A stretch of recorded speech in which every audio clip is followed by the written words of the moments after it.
Hello, good afternoon. You are welcome to another episode of Grief to Grace, and I'm your host, Ruth Hephzibah.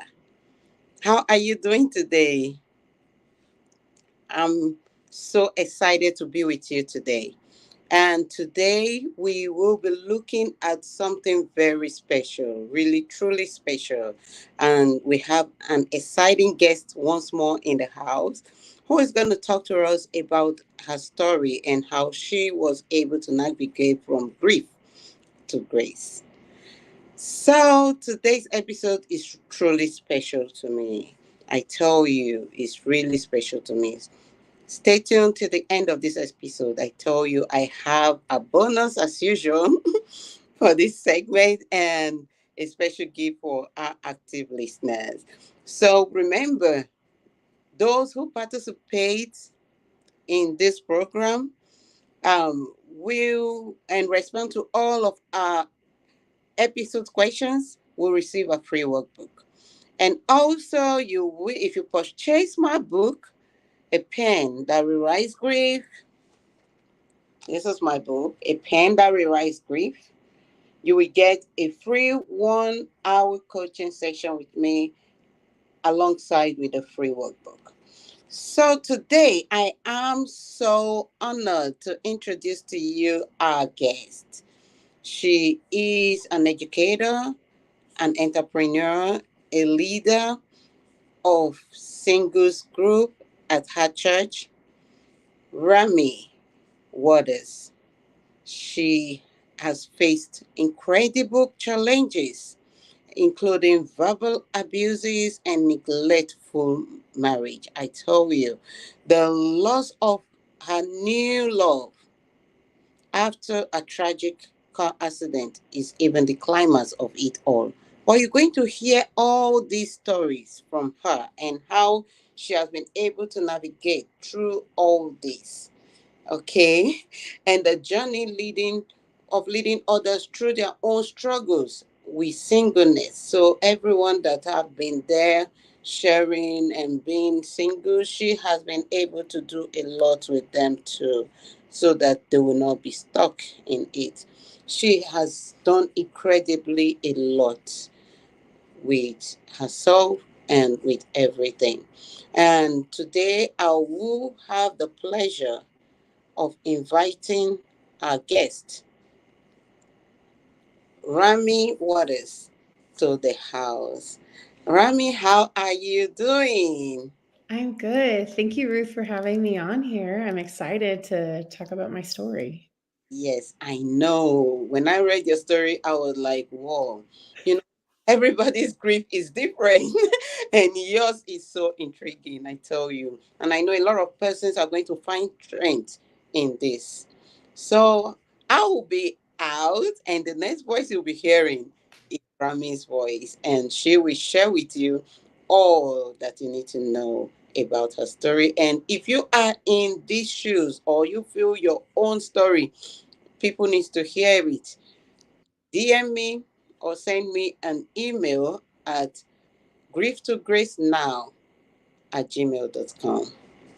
Thank you so much, Rami, as you share your story. Hi, guys. I would love to tell you about my story and just kind of how God really wove so many intricate details together. But let me give you a little bit. So, my name is Ramie. I am 34 years old. I live in Austin, Texas. And I've actually only been here for a couple of years, but I was born and raised in Texas. And I started after college, I started as an educator. I taught middle school and high school, and I loved it. I loved working with kids, and I loved just really making an impact in students' lives.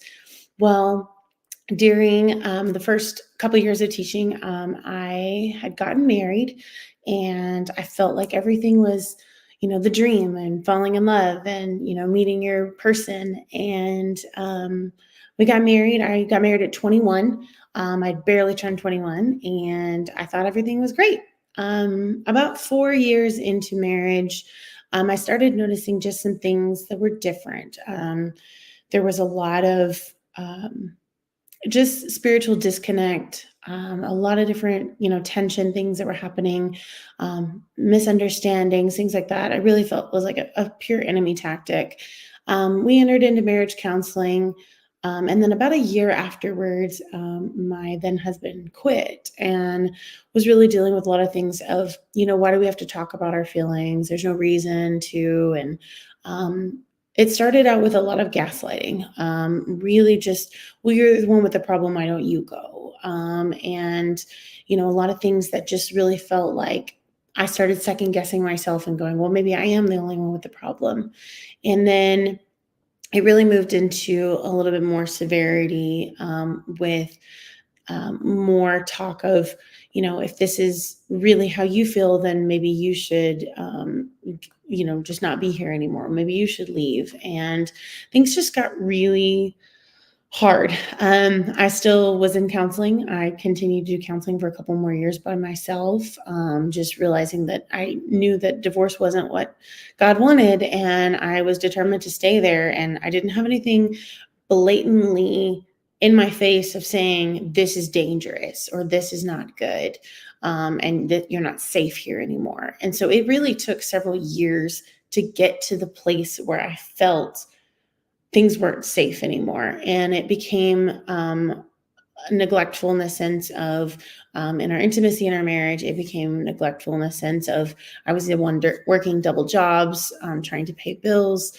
When we finally separated and tried to clear my head and tried to do things, he had actually racked up over 30 grand worth of credit card debt in my name. And there was so much more going on. I found out he was having an extramarital affair, but I didn't know what that kind of detail to, and I honestly didn't want to know. I think that was part of my stick my head in the sand and pretend, this wasn't happening to me, and that if I just, kept my chin up and I kept praying, like this, things were going to get better. And I kind of realized at some point that this was not it anymore. And when I separated myself and pulled myself out of the living situation, I ended up paying for both rent because he wasn't working.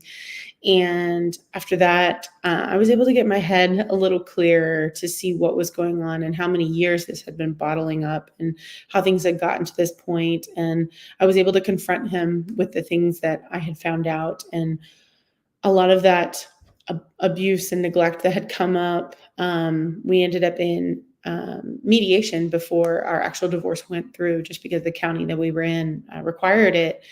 And it was amazing to see, even in his statements afterwards, that there wasn't really a change in apology or anything. It was still a lot of my fault things. And I felt like God really gave me peace at that part, to say, like, this is it, this is done. And it wasn't because I felt like God was like, okay, your divorce is okay. It was more of God was going, I'm taking care of you, and this is okay for you.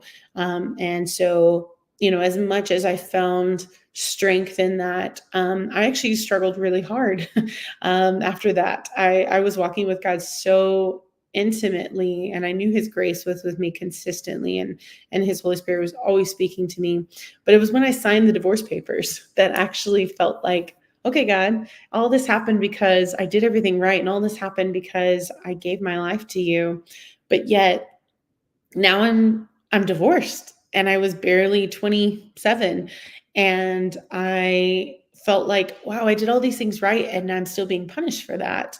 And so I walked a hiatus from God. I told him that I was done and I didn't want anything to do with him for so long. And in that time frame, I know God still existed. It was not something that I felt like I completely neglected, but I just didn't want to talk to him.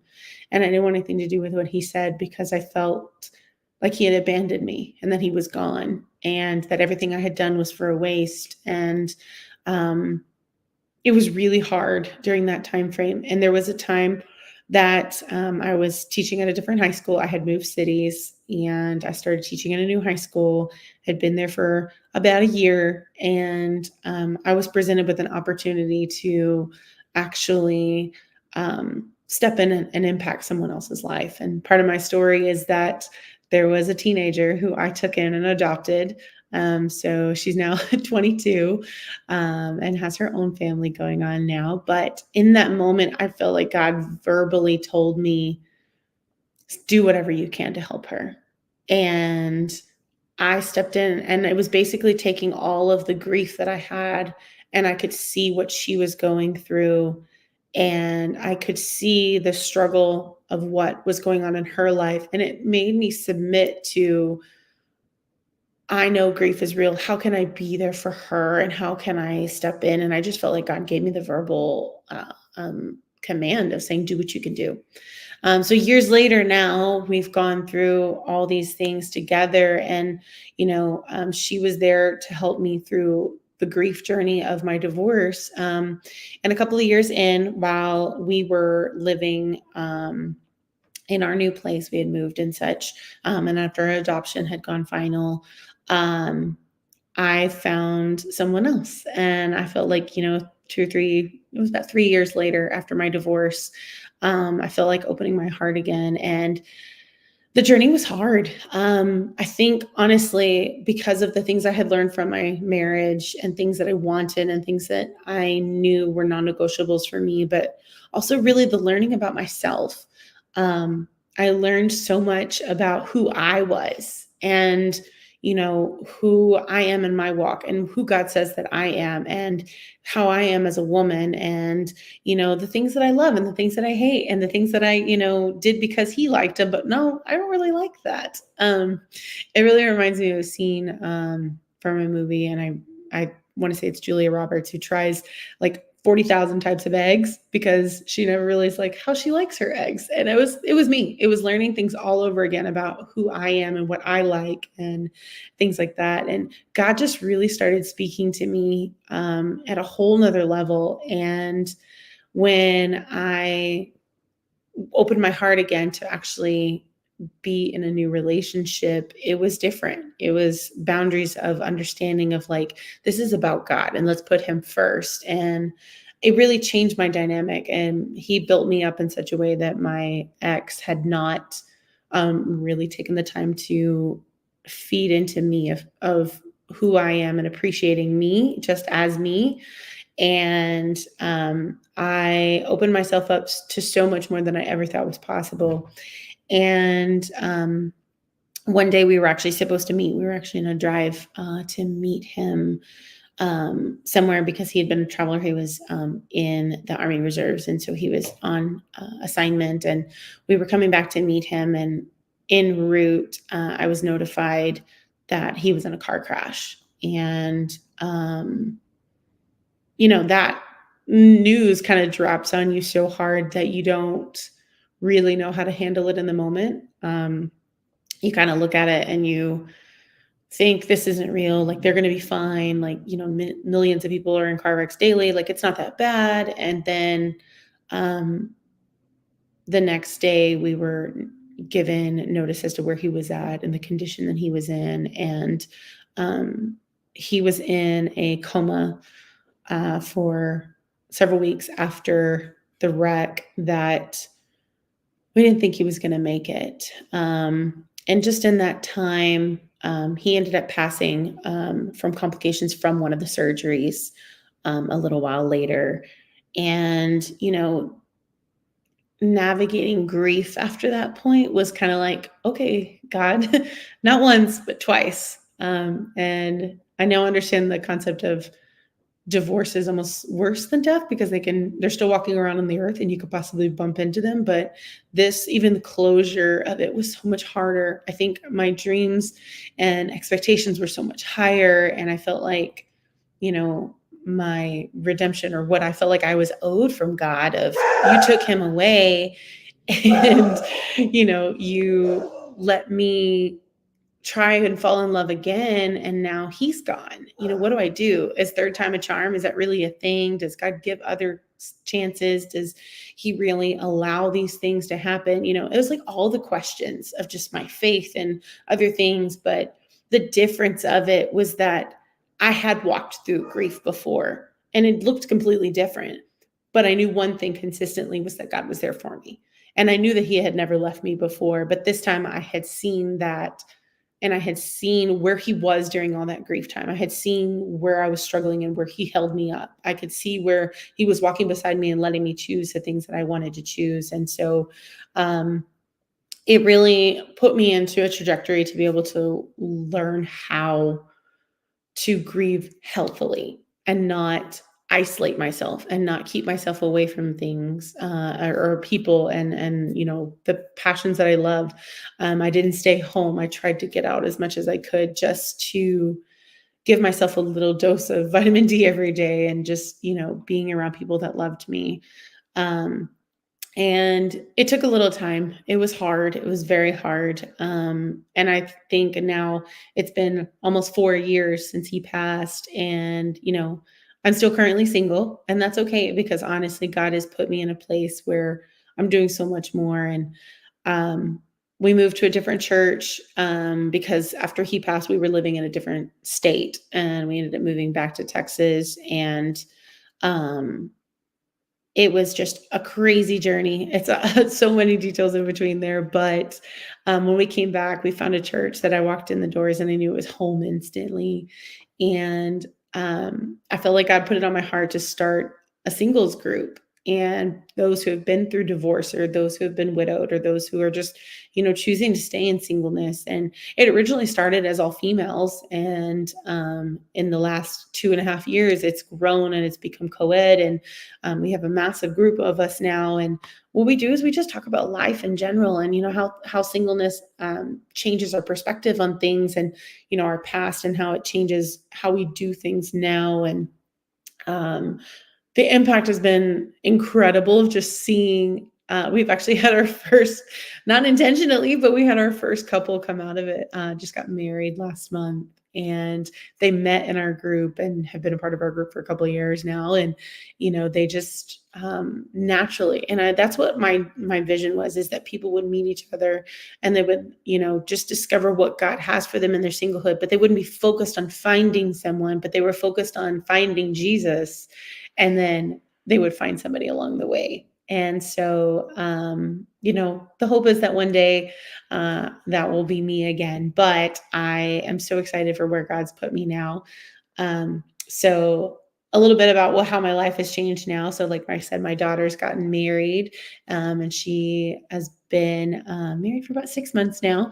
And I love her husband. He's incredible. And, our family dynamic is a little different now. So I actually decided to go out on my own last year. I just celebrated a year with Tutor Doctor, which is my business that does in-home tutoring. We service families and students of all ages and all subjects. And what we do is we match families to a tutor who will come to their home and work individual, personalized, one-to-one tutoring. And what we do is we really do an in-depth consultation to get to know students. And I love that I'm still working with families, and I love that I'm working with tutors and bringing not only that outside of the classroom support, but with families, I'm able to be an advocate for them and helping them know, hey, you do have extra resources, and just advocating for them in the classroom too, what things that they should be receiving from their teacher or things that they can ask about that they don't know that they can. And so just really being able to change the trajectory of students' lives. That's what we do on a daily basis. And yeah, I love that. I love that we get to work with families of all ages and all subjects. We actually had a woman who wanted to have an editor for her book writing. She's writing an autobiography, and she was our oldest client. She was in her 80s. And then we've had our youngest client has been 4 and was doing learning reading, writing, and things. And I love that we're so versatile and that we have so many subject matters that we cover. And then really just that passion for my education gets to come out on a daily basis. And then on the side, I do a lot of other things too. Actually, I'm very much a crafting master, I guess. So I do have a side business working with designing and crafting, whether that's, working with t-shirts or that's helping rebuild furniture. I also work with just design inspiration and things like that, to help families and, kind of reorganize their space and such too. So it's kind of one of my passions. I'm really excited about it, and just, getting to use that passion in everything that I do. And so, yeah, that's a lot about my story. But really, if there's three things I could tell you to take away from all of this, is one, that God is with you in every step of the journey, whether you feel like He's there or not. And, there's an old poem that's called the Footprints poem. And we just see it as, when you're walking along the way and you only see one set of footprints, it's because God is carrying you through those things. And it's true so much in my story that I felt so alone when I was going through my divorce, and I felt alone when my fiance died. I never felt heavier in God's presence than the times that I turned and looked to see where He was at, versus just saying, "You're not here and I don't understand what's going on." But the times that I turned and I looked. So I would encourage you just to look and see where He's at. And there's a scripture that it's actually tattooed on my arm, if you ask me about it.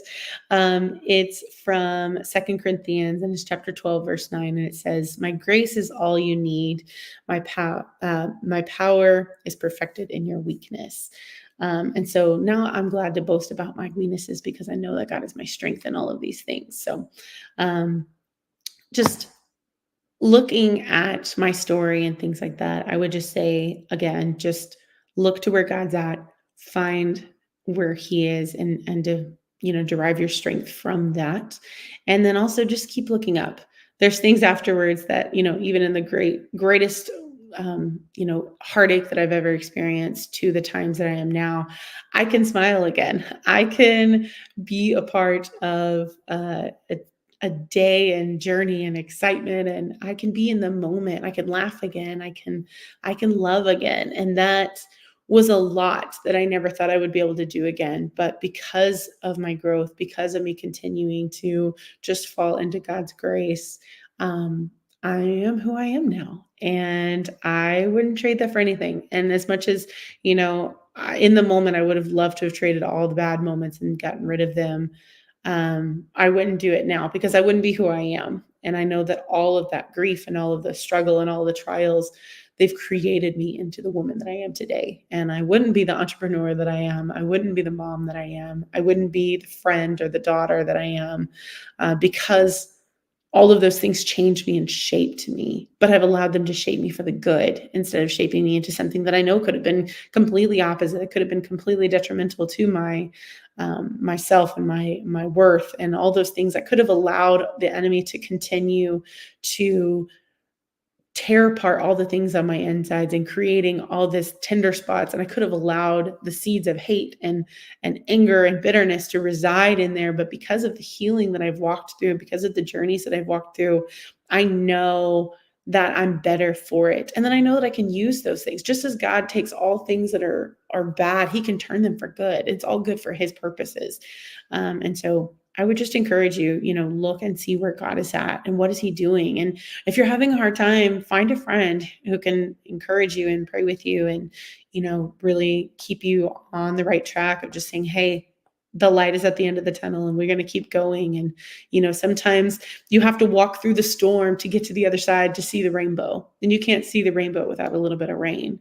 And I think sometimes we get so soaked into the moment of the storm and everything is hitting and everything else, but we have the power. We have the power to continue to choose to set ourselves in a trajectory that we're moving through the storm. Because sometimes we don't get that green grass without the rain, and we can't continue to move forward if we don't have some of those struggles. So I really appreciate you guys. Thank you so much for letting me share my story with y'all, and I hope that it makes a impact for somebody. Yes, it does. Thank you so much for sharing. In fact, I am so intrigued. I am so gusted with everything that you've talked about today. You know, I know because sometimes, like I said, grief can be different with everybody. Because in your own case, you mentioned it that you had two types of grief, the one from the divorce and also the one from sudden death. And I think those are two very crucial grief. Because from divorce, you still meet that person along the way. And knowing that that person is still alive has a role it plays in your grief, in your grief healing and your grief journey. And secondly, now you have so much dreams and aspirations, and all of a sudden you're told that there's an accident and the person dies without you really planning, without you waiting or knowing that, okay, there are times you already anticipate that this thing is going to happen, but in this case you never anticipated it. So how did you really feel that day when you heard that news? It was really disbelief. You know, it took a while to actually accept it and know that it was real until I saw the realness in front of my face. Wow. So how long did it take you to be able to get out of that grief, like the painful part of the grief? Because really you don't get out of grief, but you can live with it. But there are some stages that are really painful. How long did it take, and what was Yeah. that process? Yeah. I'll tell you, the first couple of months, I didn't get out of my house. I was struggling so hard, and the only thing that I woke up for my daughter, because I had to be there for her. And knowing that she had already been through certain things, like I didn't want to be a continuation burden to her in my grief, because this was also her adoptive dad. Like this wasn't just someone who was a random stranger, to her. It was somebody who was meaningful to her. Yeah, And so she's the reason why I got up and kept going. But there were multiple times that there were days that she knew that I wasn't getting out of bed. It just wasn't going to happen that day. It took me a couple months. Um, he passed away in January, and I want to say by the time March came around was really when we started kind of going, okay, we're going to get back up. We're going to try things. And I think really just going back to church and just being in a somewhat normal, even though I snuck in the back and I sat in the back, I just needed something to propel me out of the house. yeah, We eventually got to a point where we just started exploring things, and we would drive around and, discover new places and just have that adventure. And it really kind of sparked that continuation of, I can do this, I can keep going. We moved in May back to Texas, and that was really kind of a propulsion of, I have to be back in society because I have to get another job and I have to keep doing this. And I was working for a family at the time as a private teacher, during the lost time, and so they gave me a lot of flexibility. I came in and I did my teaching, but I would go right back home. But they gave me a lot of grace and a lot of flexibility during that time, so I wasn't completely jobless. When I felt like I really just wanted to be, they gave me that extra, flexibility and such. wow, that's awesome. So because I look when you were talking, I also heard when you talked about the marriage that occurred in your church, in your ministry, your singles ministry. I am so excited because God has not started with you yet. God Yeah. is to lift up your ministry in such a way that you will be so amazed, because of the number of persons that you are touching their lives right now. And also, God, grief also brings a lot. It helps you, it shapes you, like you said, Hmm. brought a lot along the line, like your tutor, doctor, and other entrepreneurial skills that you've had. And because I'm talking to those listening right now, when you are in grief, don't you have two choices, whether you want to be stuck in it or you want to progress in it, Hmm. to make a meaning out of it, because grief can teach you a lot. Yeah. Grief can keep you in one space. I am a living testimony to that. Grief can make you redundant. Grief can make you never move on. And the day you take that decision that no, enough of this, I need to stand up and start making progress and begin to be an inspiration to other people, Yeah. that's where your healing starts. And also, when one other thing we need to know, which you talked about, is that only God can help you and only Jesus can heal you. So, irrespective of what stage you are in your grief journey, just look up to Jesus, go back to church, go back to God, be happy, and find a community, find group, a support group, to join a support group, and it will go a long way. So thank you so much for joining us today. I am so excited. I'm so happy that you joined and you were able to share your story, because sharing is part of healing, and it Absolutely. heals you and it also helps other people. So there are three things I took away from what you talked about today: finding strength through faith during the darkest times. And secondly, the importance of community and support in your healing. And the third one is embracing new beginnings and finding purpose after loss. So those were the three key things I got from this, and I know those takeaways will help somebody. So now we promised at the beginning that we're going to give away something. So anybody who answers our question, we're going to get, and you have been participating in this podcast, you are going to get a 1 month coaching from me. So that is our giveaway. So we're going to continue checking, and we'll see how many of you participated and have been participating since the beginning. And we're going to give out those coaching sessions to you. Also, like we said, when you buy this book, you get 1 hour coaching.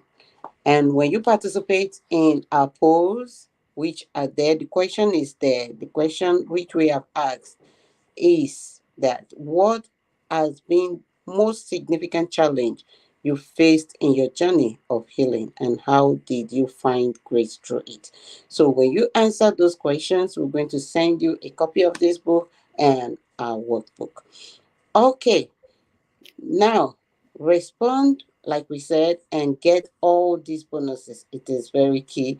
I'm so excited. I know that Remy has shared everything at heart to each and every one of us. And we have a group called Echoes of Life, which is a support group. If you want a support group where you can be part of, you can check us out at echoesoflife.org. Thank you, Rami, for sharing your incredible journey with us. And thank you, our listeners, and everyone that have participated in this podcast. I am so excited for all the supports, for all the mails I get, for all the messages that I get on my DM. And like I said, you can DM me if you want to be part of this podcast. Share your story, because we have three things in our thing. One is forgiveness. You have to forgive. You have to accept the situation. Then you have to be you. You have to develop you. You have to begin to be that person who God has created you to be. And the last one is you become an idol, a change idol, a grief idol, where you'll be able to share your story and also encourage other people that are in your shoes. Thank you so much for joining us. But I'm not going to leave without giving you a quote. And the quote we have today is from Philippians chapter 4, verse 13, and it says, I can do all things through Christ who strengthens me. Mm. So, our giveaway tip for today, coming from me, is that in your journey from grief to grace, remember that healing is not linear. So, give yourself grace. Allow yourself to feel each emotion fully, and it's through acknowledging your pains, I told you, you will be able to begin your path to healing. Thank you so much for joining us today. I love you so much. Bye. So, do you have one word for our listeners today? Rami, do you have one word for our listeners? I'm One, sorry, do I have a what? one last word for our listeners today? Yeah, absolutely. I would agree with you. And grief isn't linear. And grief is actually it's a wave, and it comes in waves. So just ride it, and keep looking up, and keep trusting that God's got you. Yeah, thank you so much for coming. Thanks for sharing. Have a very beautiful day. Bye. Absolutely. Bye.